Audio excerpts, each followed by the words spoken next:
We all made it through the snow. Yay! So good morning. And welcome to the Unitarian Universalist Congregation of York. My name is Carol Stowell, and my pronouns are she, her. And I'm going to be your worship associate today in this service that has been crafted by our guest speaker, Dr. Reverend Michael Cooper White.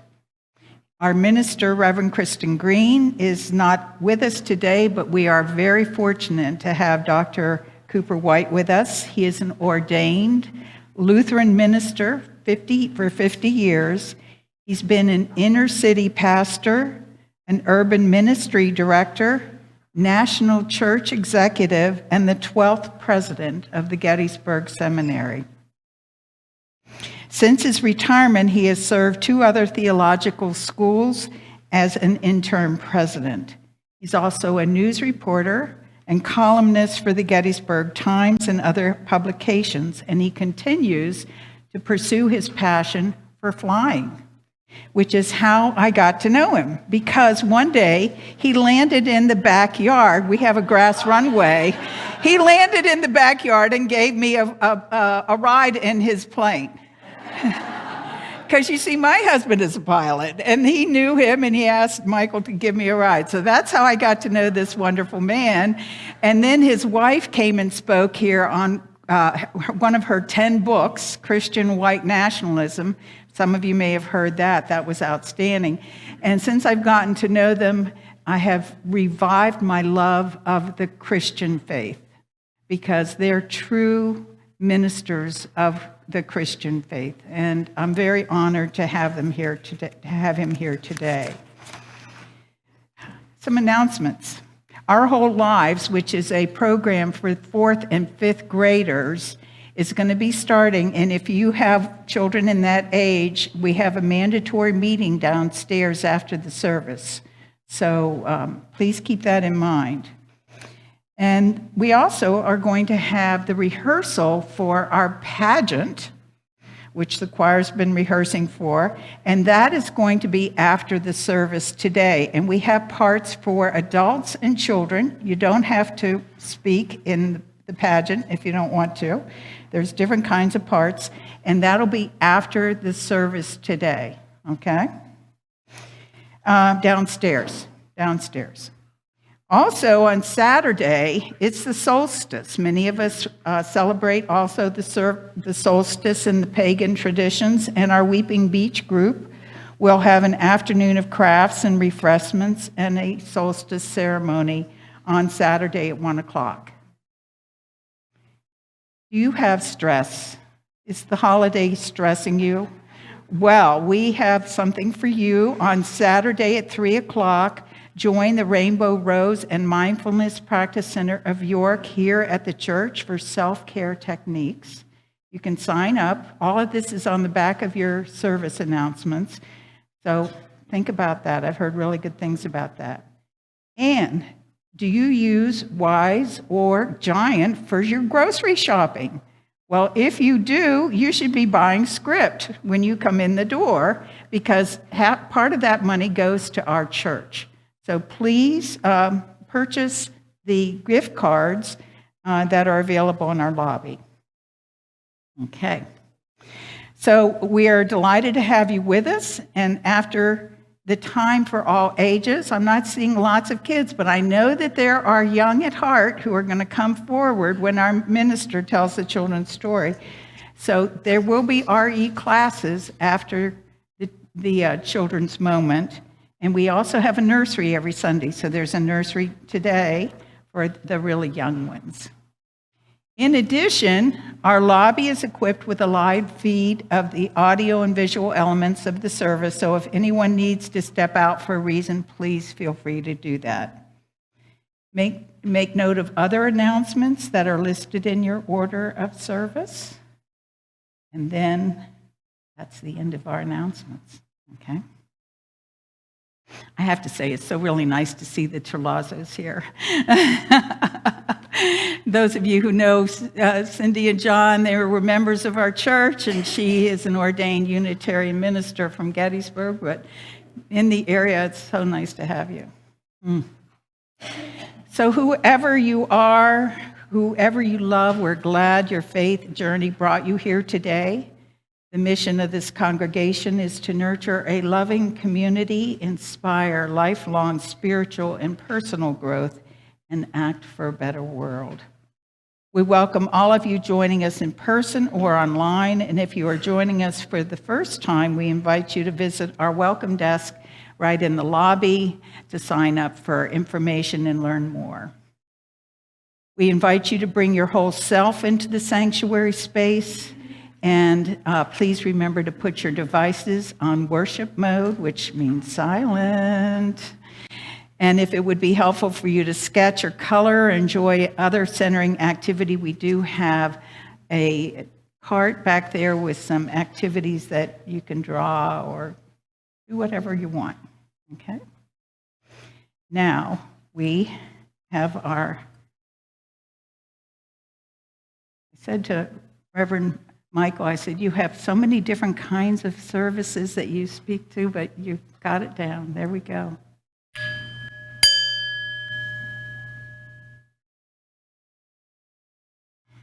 Thank you.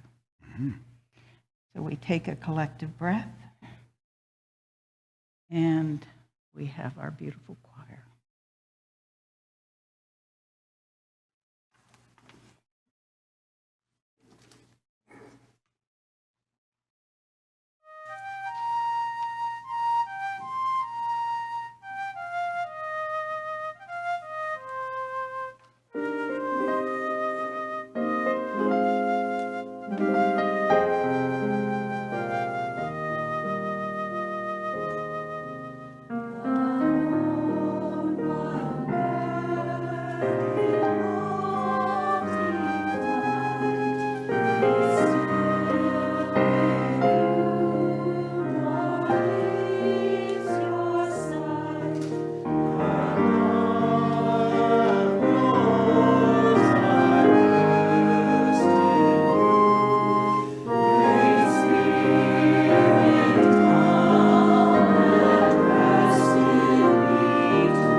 We will light our candles today, and I'm going to ask Reverend Michael to light the candle of joy in our Advent candles. Oh, our chalice lighting, yes, sorry. Okay. As we light the chalice, the symbol of our living tradition here in the sanctuary, you are also invited to light a candle or a chalice of your own if you're joining us remotely. This morning, our words are written by Emily Dickinson. Hope is the thing with feathers that perches in the soul and sings the tune without the words and never stops at all. And sweetest in the gale is heard, and sore must be the storm that would abash the little bird that kept so many warm. I've heard it in the chilliest land and on the strangest sea, yet never in extremity it asked a crumb of me. Now join us in our opening hymn, number 95, There Is More Love Somewhere.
If anyone wants to come forward, I invite you. There we have one taker.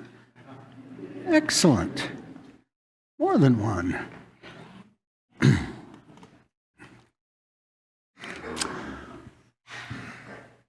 I'm sorry I didn't have a hymnal, but if I heard correct, wasn't one of the stanzas, "There's more joy"? Yes. The pink candle in the third week in the season of Advent is called the joy candle.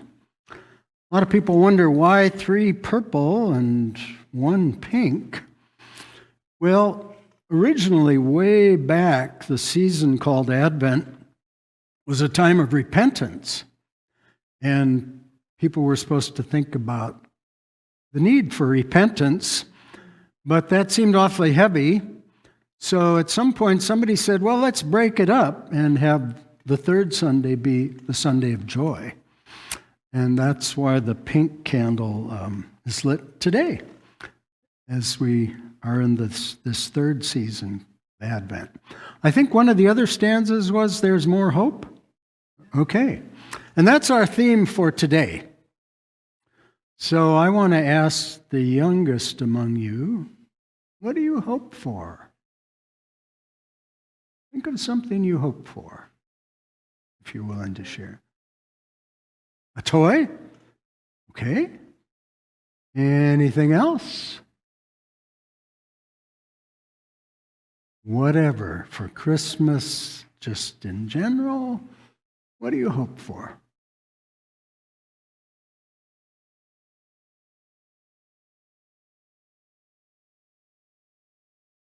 Let me ask another question. Do you know how to spell hope? H-O-P-E. Excellent. Can you think of something the H might stand for that we can do for each other? Holidays? Good. Help. Perfect. Help. We can do that. And how about the O?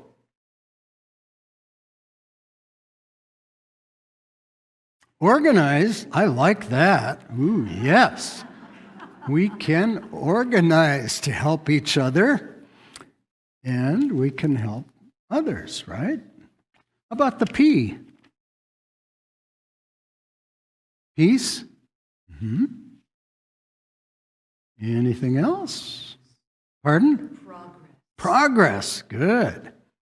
How about promise? Hope is a promise, isn't it, of something future that we hope will come? And what about the E? Everything. Okay. Empathy. Oh, wow. Really good. Anything else? How about equality? That's something I've seen posted around here, how much this congregation values. Wonderful answers. And, you know, it struck me as I was sitting behind the Christmas tree here. I'm always interested what people and groups have on their trees. And I had never seen a chain like this. Probably they call it a garland. But you all made this, I understand, a week ago. Everybody brought a piece of cloth and you formed them and linked them together. And it seems to me that captures everything we've talked about. How you as a congregation, all of you who made this, help others within the church and more broadly. And there's a promise that you're going to continue doing that. And I also noticed that all of these links are right about the same size. So it doesn't matter how big or small you are, it doesn't matter how old or young you are, you're all equal. Wow. Any other thoughts? Well, I'm going to share a few other thoughts about hope since I was asked to speak on that. And thank you so much for coming up and sharing your wisdom and exciting thoughts about hope. As we bring the kids out to religious education, may our minds be open to learning. May our minds be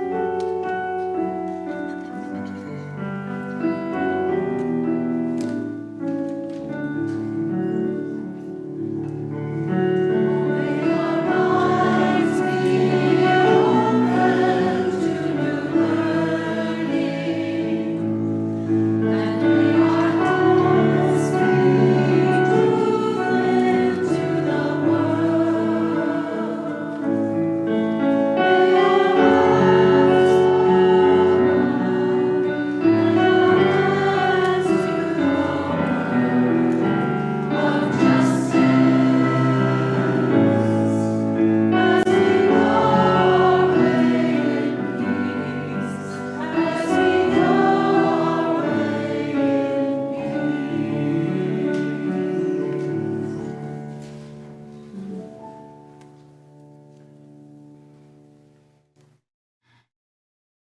This is a time in our service when we honor matters of the heart.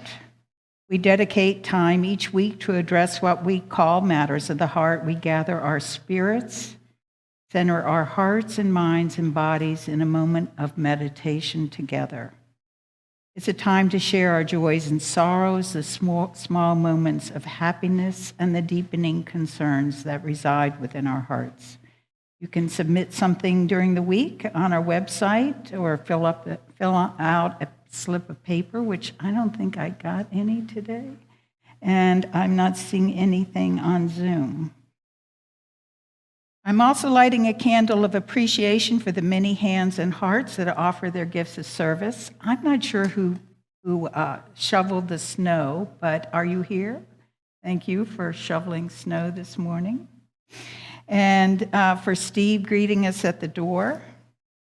For Lynn and Kathy, who are serving as our ushers, as they do many weeks. For Joan and Steve, who are going to count our collections. And for John Paulus, who all of a sudden showed up making coffee today. It wasn't on his schedule. And thank you, John, for doing that. For Doug and Ann for keeping us online all over the world, and especially for Jonathan Stein, who gifts us with his wonderful music. Thank you, John. May all of those labors that remain unnamed feel held by our expansive gratitude and forgive us for our omissions. May we increase our awareness of all invisible ways we share in this sacred work.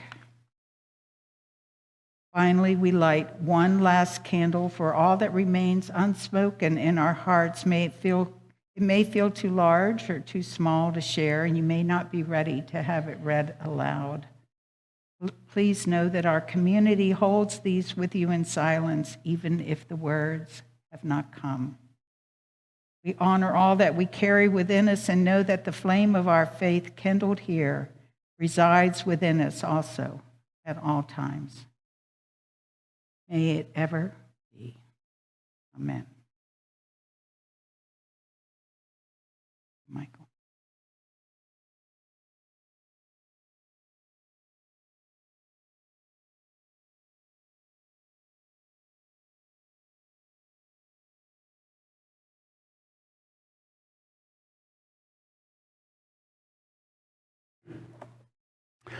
I selected two readings from the Christian Bible, the New Testament. The writer St. Paul, I would wager, has probably been read and heard more than any other who has lived on the planet these past 2,000 years. And in a couple of places, he speaks about hope. In his letter to early Christians in Rome, St. Paul wrote, "Not only that, but we also boast in our sufferings, knowing that suffering produces endurance, and endurance produces character, and character produces hope. And hope does not disappoint us, because God's love has been poured into our hearts through the Spirit."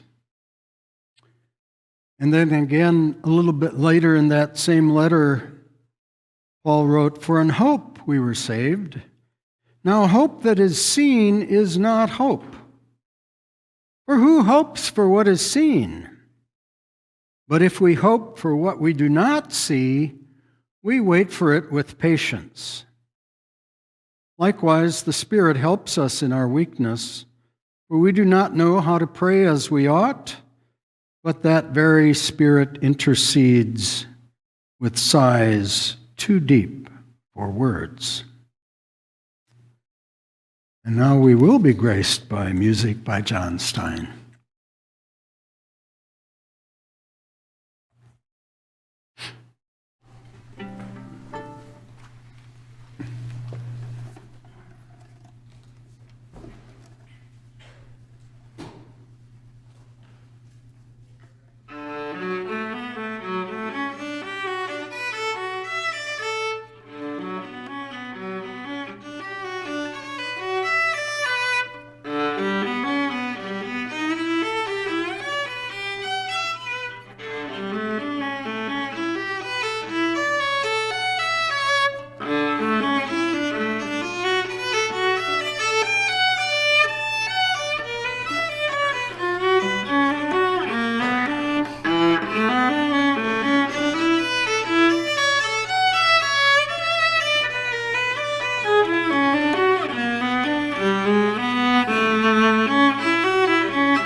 so many talents and gifts you have among yourselves. Thank you for that.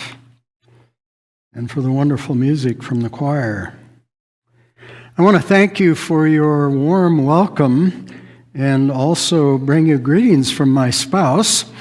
We were here a few months ago when Pamela spoke, as Carol said, on Christian nationalism, and she was very much looking forward to once again enjoying your warm welcome with me. Unfortunately, the cold I had a week ago seemed to befall her last night, and wasn't wise either for her or for any of you for her to be here this morning.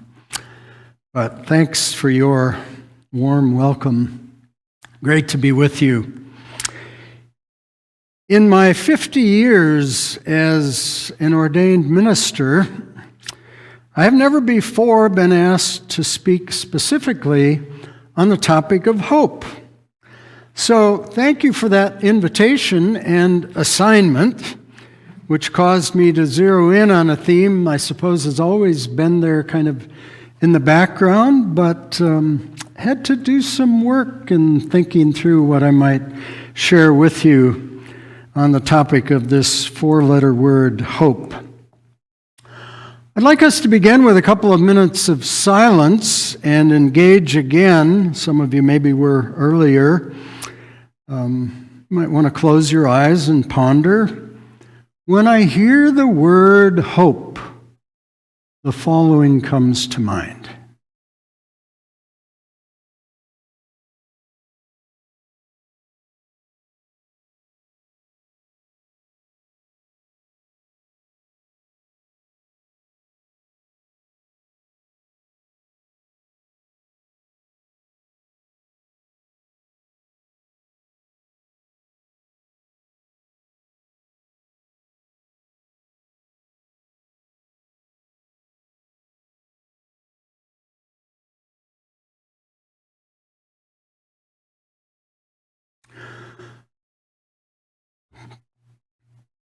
A few moments ago, the young folks shared some wonderful insights into their understandings of hope. I wonder if a couple of others of you might share now. When I hear the word hope, what comes to mind? Yeah. Okay? Believing? Children. Trust? Good health. Hearing? Security. Thank you. My hearing isn't always the best. So we all have our images, I think, of what the word hope means. And perhaps after the service, more of you would share with me your insights into hope. But since you asked me to speak, in the next few moments, I'm going to share several somewhat random but hopefully helpful thoughts about this four-letter word, hope. They're all my overall conviction that hope is unseen, irrational, impossible, and certain. St. Paul's wisdom, when he wrote to some early Christians in Rome, recognized hope believes in things as yet unseen. So I think in that regard, hope is not quite the same as optimism. Optimism is based on the reality of past experiences that give us reasonable expectations of a positive outcome. If I've been diagnosed with a grave disease, I may be optimistic because I know that skilled surgeons and other medical practitioners have healed others with a similar disease. Hope, by contrast with optimism, has nothing whatsoever behind it. No past events or evidence suggests the hoped-for outcome will come about. It comes at us purely out of the future as promise. Optimism in the midst of a snowstorm, far worse than we had last night, optimism comes from following someone who knows the way home. Hope stares out into the storm, seeing nothing, looking for a figure to appear out of nowhere and lead us homeward.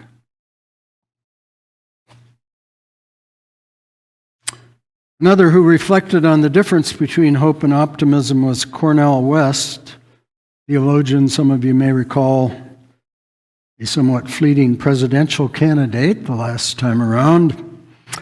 He wrote this years ago, "Hope and optimism are different. Optimism tends to be based on the notion there's enough evidence out there to believe things are going to be much better, much more rational, deeply secular, whereas hope looks at the evidence and says it doesn't look good at all.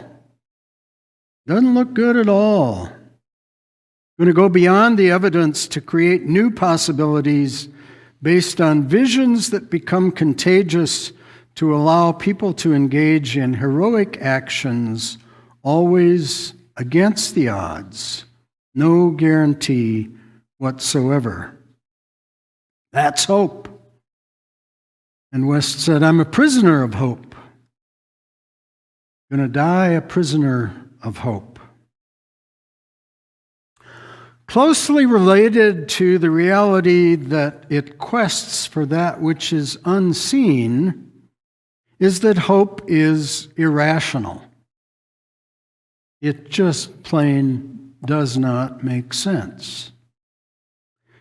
In the Bible's Old Testament, it was flat out bonkers for the geriatric couple Abraham and Sarah to expect they were going to have a child. Those old geezers were out of their minds. Well, that was a long time ago. So, take an example of the irrational that I think most of us will remember from a few years ago. A huge airliner had just lifted off from Newark International Airport when both engines were killed by a flock of birds. Against all rational moves to make under the circumstances, heading for an airport as the air traffic controllers were urging, Sully Sullenberger landed that giant airplane in the Hudson River. Where everybody else saw only a river, the rational thing, Sully Sullenberger saw a runway. Totally irrational and absolutely perfect. It was soon branded Miracle on the Hudson, since miracles are always irrational.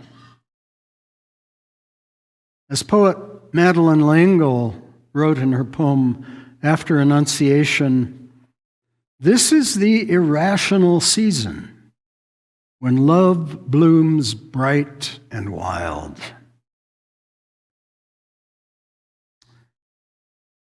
Unseen, irrational. In other words, to cling to hope is to believe in the impossible.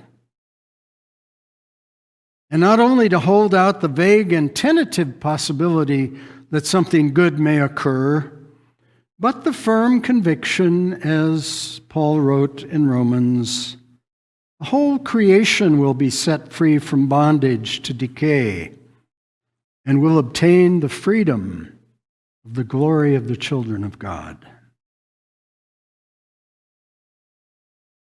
Isn't that, friends, isn't that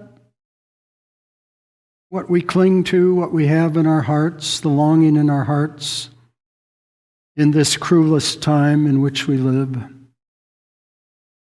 To T.S. Eliot's claim that April is the cruelest month, I am retorting, no, I think this year it's December. We've seen a lot in the last year, but for me, December feels like the cruelest. When I see so many of our Latino sisters and brothers here, and like our own family members in Chicago who are birthright U.S. citizens and now carry their passports, when I see our military murder occupants of small crafts heading northward, when I watch the disdain for modest climate control efforts, I heard again last night another mass shooting at Brown University, and on, I come near to despair. It feels like December is the cruelest month. And do we not yearn, as Paul wrote, do we not yearn to obtain freedom from all these forces so bent on cruelty, keeping so many in mental, physical, and spiritual bondage?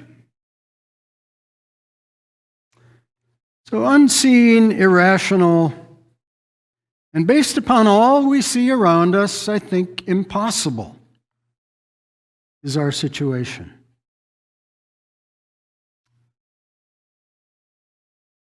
But then, suddenly, and against all odds, it's out there, just beyond the range of our vision. A candle in the mist, just beyond where we can see its flicker. Only a tad further than we can reach with our rational minds.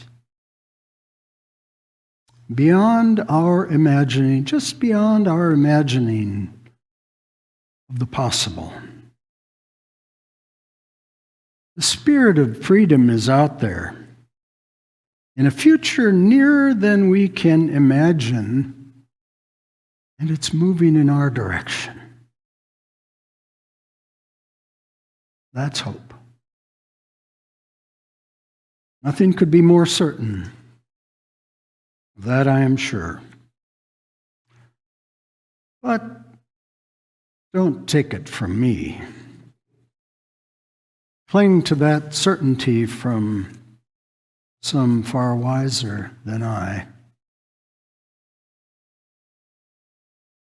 Paul of old, hope does not disappoint. Period. Full stop. Or Elie Wiesel, survivor of the Holocaust, witnessed some of history's gravest atrocities in the Nazi concentration camps.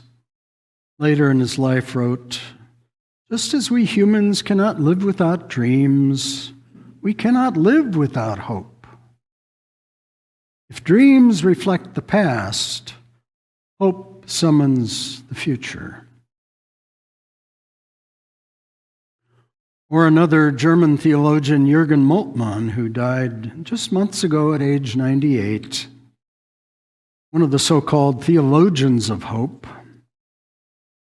"Hope is lived," he wrote, "when it comes alive, when we go outside ourselves and in joy and pain take part in the lives of others." That's where hope is.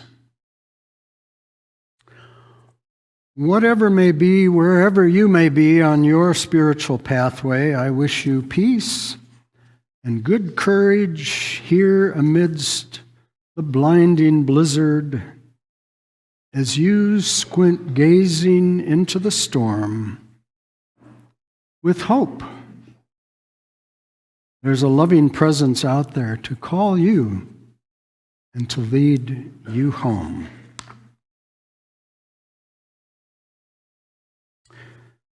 Thanks for hoping with me.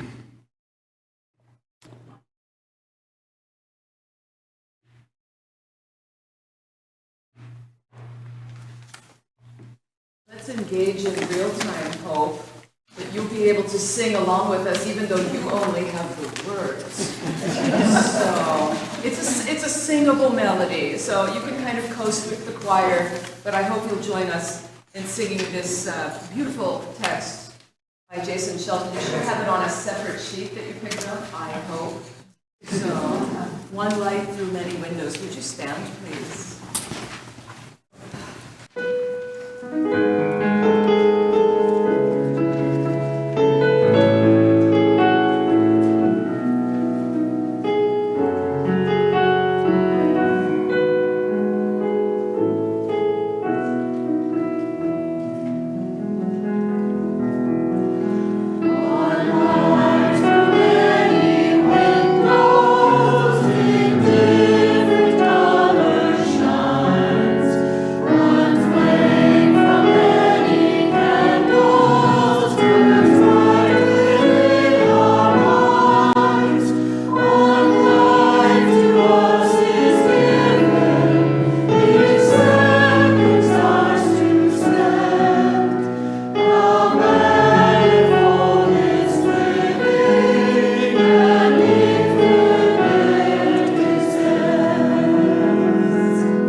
We now invite you into generosity as we collect our weekly offering.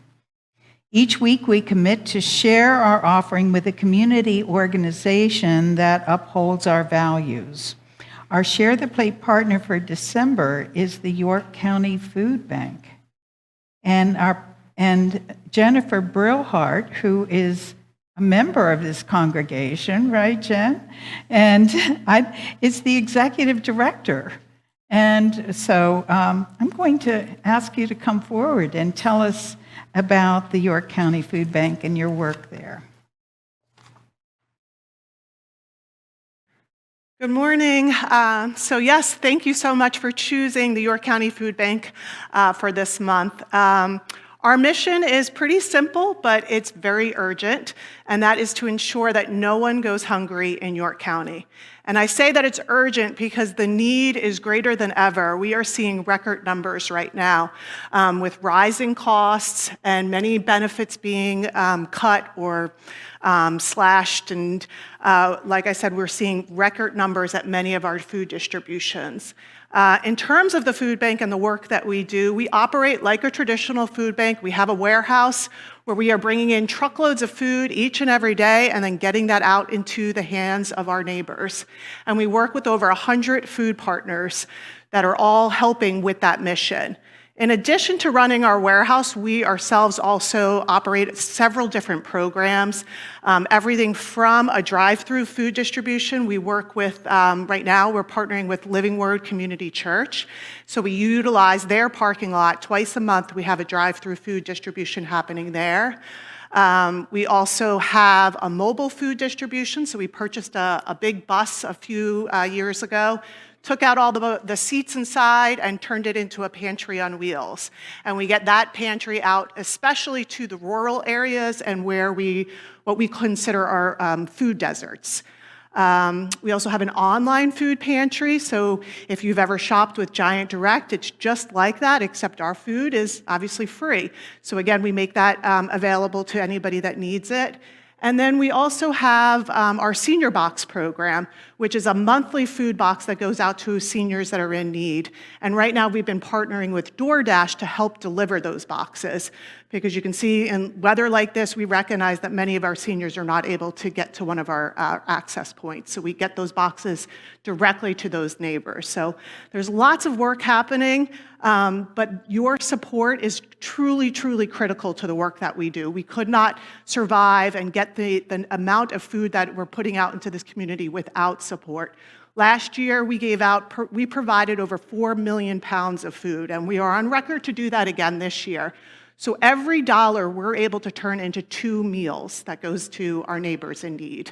And we talked about hope. Truly, your dollars, your support is providing hope to our neighbors.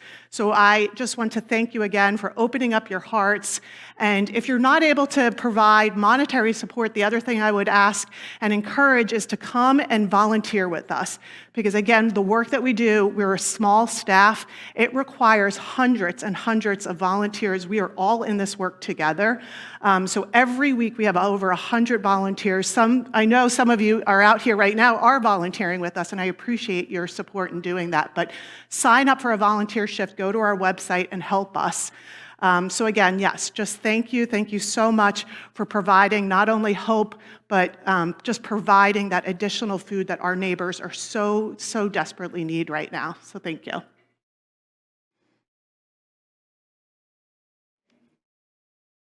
For helping us understand how things work. Now the ushers will collect the offering, and if it's your first time visiting us, please feel free to let the basket pass you by. Your presence is a gift to us.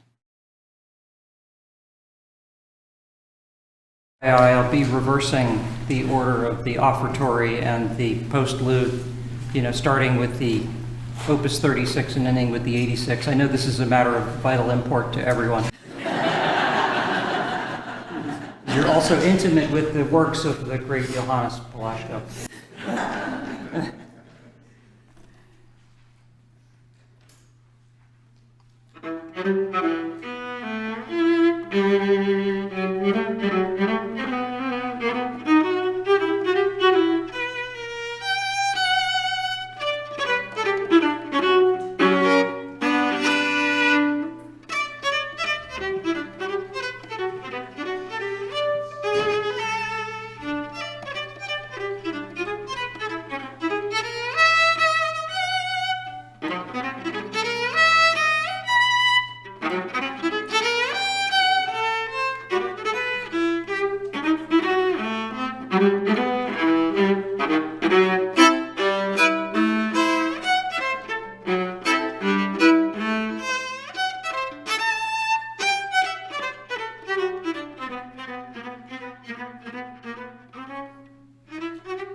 Wow, we're so blessed. Thank you, Jonathan. Thank you to everyone for making it through the snow to be with us today. And I would like you to join me as we extinguish the chalice.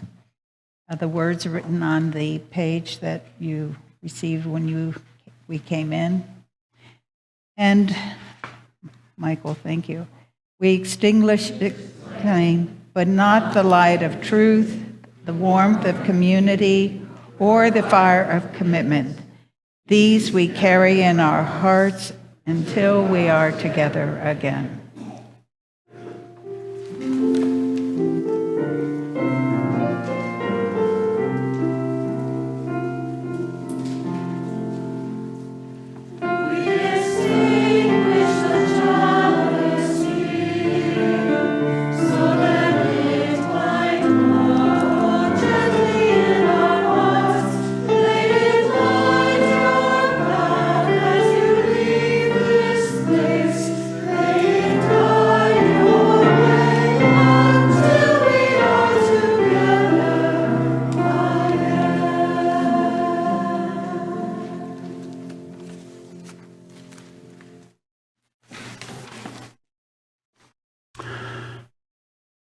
Friends, this coming week we enter the days of the longest darkness of the year.